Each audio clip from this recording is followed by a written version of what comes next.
In a world torn by centuries of conflict between East and West, one man reshaped the course of history. A leader who united a fractured Islamic world, defeated the Crusaders, and reclaimed Jerusalem after 88 years of occupation. His name? Saladin, the Kurdish-born general who became a symbol of chivalry, justice, and resilience. But who was the real Saladin? Let's uncover the epic story of the man who turned the tide of history. Who was Saladin? Full name, Al-Malik al-Nasir, Salah al-Din, Yusuf ibn Ayyub. Title, Salah al-Din, meaning righteousness of the faith. Birth, 1137 or 1138 in Tikrit, Iraq. Death, 1193 in Damascus, Syria. Ethnicity, Kurdish, from the Rawadiya tribe.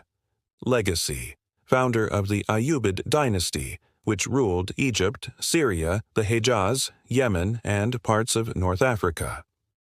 Early life and rise to power. Born into a military family, Saladin's father, Najm al-Din Ayyub, was a commander under the Zengid dynasty. Young Saladin trained in warfare, theology, and medicine in Aleppo and Damascus, where his brilliance shone early. He began his career under the mentorship of Imad al-Din Zengi, and later Nur al-Din Mahmud, rising to prominence during campaigns in Egypt. Uniting Egypt and the Levant. In 1164, Saladin was sent to Egypt to counter Crusader invasions and protect the weakening Fatimid Caliphate.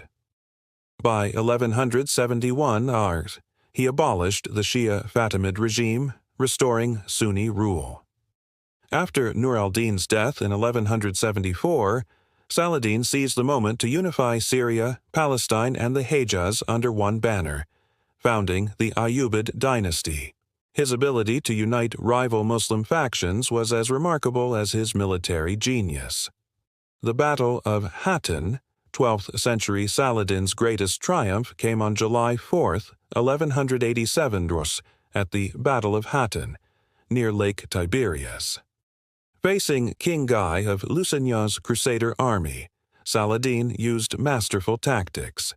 He lured the Crusaders into a desert trap, cutting off their water supply. The parched army collapsed, and Saladin's forces crushed them. King Guy was captured, and the True Cross, a sacred Christian relic, was destroyed. This victory shattered Crusader power in the Levant and paved the way for Jerusalem's liberation. Liberation of Jerusalem, 1187.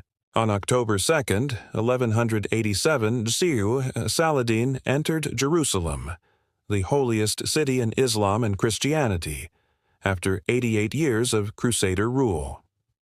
Unlike the Crusaders' brutal conquest in 1199, Saladin showed mercy. He guaranteed safe passage for all Christian residents. He allowed ransom-free departures for the poor. Churches were spared, and holy sites respected. Even his enemies, like the chronicler Ambrose, praised his generosity. No king was ever more generous than Saladin. The Third Crusade, 1189 to 1192. The fall of Jerusalem triggered the Third Crusade, led by Richard the Lionheart of England. Saladin and Richard clashed in battles like Arsuf, 1191, where Saladin's cavalry tactics nearly overwhelmed the Crusaders. Yet neither side could claim total victory. The war ended with the Treaty of Jaffa, 1192. Christians gained coastal cities like Acre and Jaffa. Pilgrims were allowed access to Jerusalem. Saladin retained control of the Holy City. Death and legacy, 1193.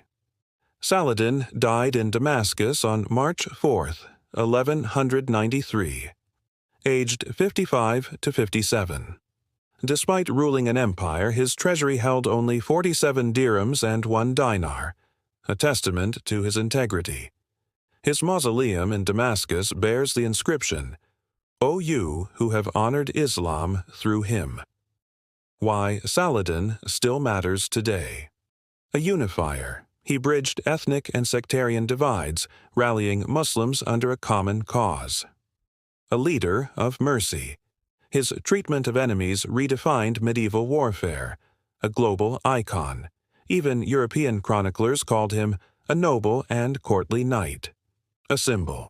His legacy inspires leaders, scholars, and filmmakers. Kingdom of Heaven. Saladin was more than a warrior. He was a visionary who believed in unity, justice, and faith. In a world still divided by conflict, his story reminds us, greatness lies not in conquest, but in compassion.